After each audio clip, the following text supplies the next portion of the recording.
Enterprise architecture maps how a whole organization fits together. ADM is TOGAF's step-by-step recipe for building that picture. Phase B designs the business architecture. Who does what? Our example, a family bakery starting to take online orders. This is the ADM cycle.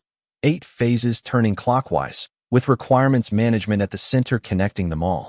The preliminary phase, sitting outside the ring, is your one-time setup before you begin. Phase A produced the architecture vision, the agreed picture of where you're heading. Now, building on that, Phase B begins the actual design work. Phase B designs how the business actually works to deliver the vision.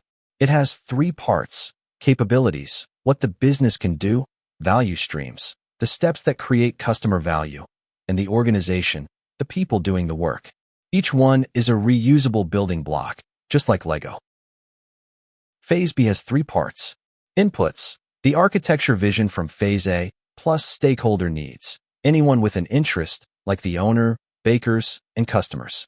Steps, describe the business today, where you want it to go, then find the gaps between them. Outputs, the target business architecture, a gap list, and an early roadmap, all written into the architecture definition document. Baseline is how things run now. Counter orders, handwritten, cash. Target adds online ordering and a shared list. The missing pieces are gaps, and comparing the two to find them is gap analysis. The same architecture can be drawn differently, since each viewpoint frames it for one audience. One view for the owner, another for the bakery staff. Let's walk our bakery through Phase B. Phase A's vision. Take orders online and deliver fresh bread within a year. Right now, customers queue while the baker jots orders on paper. The goal, online orders gathered into one shared list with a pickup point. The key capability, online ordering, doesn't exist yet.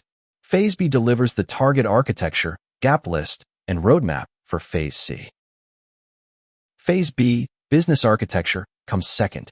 It designs how the business actually delivers Phase A's vision, the capabilities, value streams, and people that make it work. Compare today's business against the target, find the gaps, then hand them to Phase C.